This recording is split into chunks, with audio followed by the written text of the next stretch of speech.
Bonsoir à tous, voici les titres que nous développerons dans cette édition. Nous sommes ici à Saint-Béat, un village terriblement frappé par la crue de la Garonne. La vie y reprend son cours, grâce notamment à l'apport des nombreux bénévoles.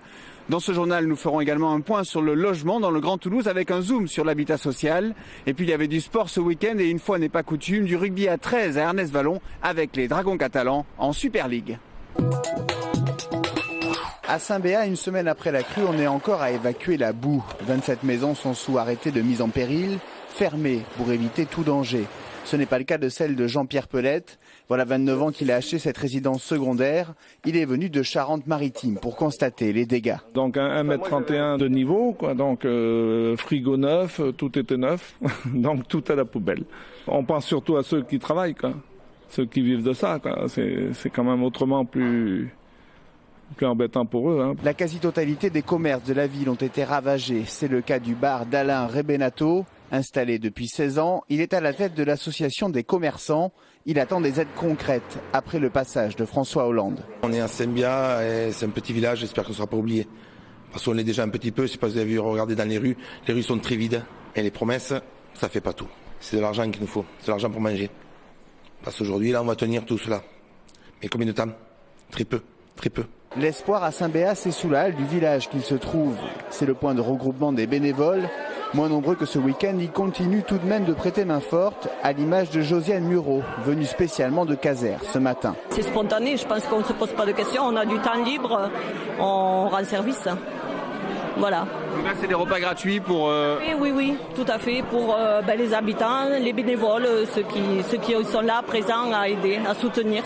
Depuis l'inondation, ils sont 800 à avoir prêté main forte. C'est ce qui redonne espoir à tout un village. Pour l'adjointe au maire, les regards sont déjà tournés vers l'avant.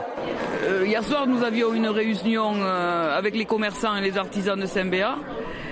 Et ce qui nous a fait plaisir, c'est qu'il y avait une énergie et une volonté de la part de tous ces acteurs de vouloir rester à Saint-Béat et de trouver des solutions pour faire vivre Saint-Béat et que Saint-Béat ne meure pas.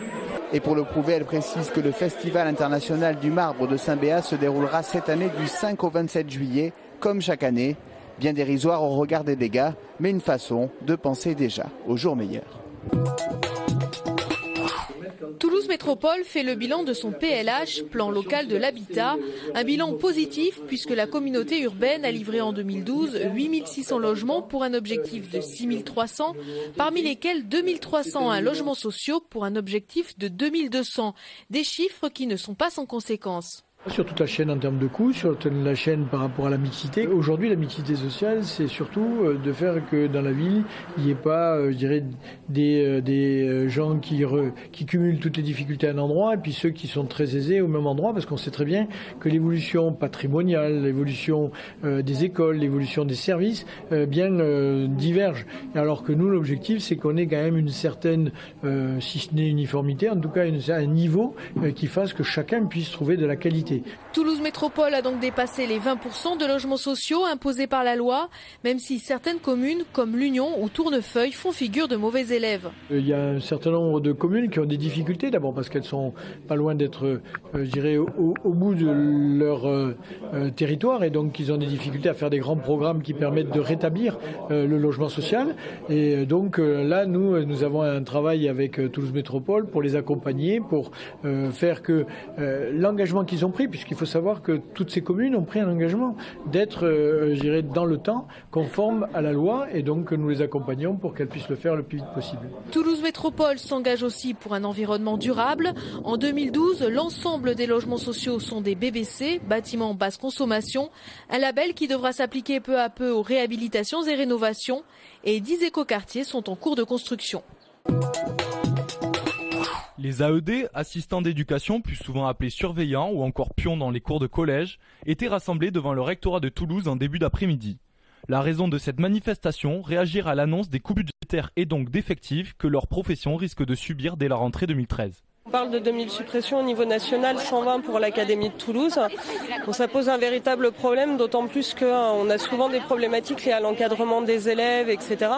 On se retrouve avec une réponse qui n'en est pas une, puisque si on supprime les postes d'AED, il est évident que c'est l'encadrement qui va en souffrir. C'est donc dans ce climat tendu que les principaux syndicats dans le domaine de l'éducation et les représentants des AED attendaient des réponses et des explications de la part du recteur toulousain. Nous allons demander au recteur, à ce qu'il nous dise pourquoi le ministère a diminué ses crédits, puisqu'il en est le représentant ici en Midi-Pyrénées. Et deuxième élément, quels sont ses critères de choix pour faire porter sur tel ou tel établissement les retraits de postes. Le rectorat n'a pas souhaité communiquer sur cette affaire qui reste pour le moment en suspens. Le 50e salon de l'aéronautique a fermé ses portes dimanche 23 au soir. Le Bourget confirme la croissance du marché de la construction aéronautique, plus 14% en 2012. Une croissance due notamment à la progression du trafic aérien dans les pays émergents. Airbus a fait carton plein avec près de 30 milliards d'euros de commandes. Du Bourget, ce qu'il faut retenir, c'est des commandes fermes pour Airbus, commandes fermes pour ATR. C'est réellement une dynamique qui montre que même si nous sommes en crise, même si nous avons des secteurs en difficulté, même s'il y a du chômage, nous avons la chance dans notre région d'avoir un domaine qui réellement tient la route, qui met des perspectives avec des bons de commande pour 8 ans. Donc pour nous, c'est quand même aussi un objet de satisfaction, on ne peut pas le bouder. Des retombées directes pour la région en matière d'emploi. 90 000 personnes travaillent déjà dans les filières aéronautiques et spatiales, dont les 2/3 en sous-traitance. Airbus devrait embaucher 2500 à 3000 personnes cette année, dont 1 millier à Toulouse. Samedi 15 juin avait lieu à la place de la Faourette à Bagatelle un événement organisé par l'association Média Pitchoun pour promouvoir leur dernier projet, le Tour au pied des tours. En effet, cette association qui enseigne les valeurs du sport à travers le journalisme aux jeunes de quartiers sensibles a décidé d'envoyer des jeunes suivre le Tour de France afin de réaliser un magazine sportif. Média Pitchoun est avant tout une association d'éducation à la citoyenneté par le sport et pour le sport. Un des outils pédagogiques qu'utilise Média Pitchoun pour essayer de sensibiliser, pour travailler sur la citoyenneté, c'est effectivement le média. On sait que c'est un outil qui est très imprégné aujourd'hui dans la société d'aujourd'hui et on sait que c'est un outil qui parle énormément aux jeunes.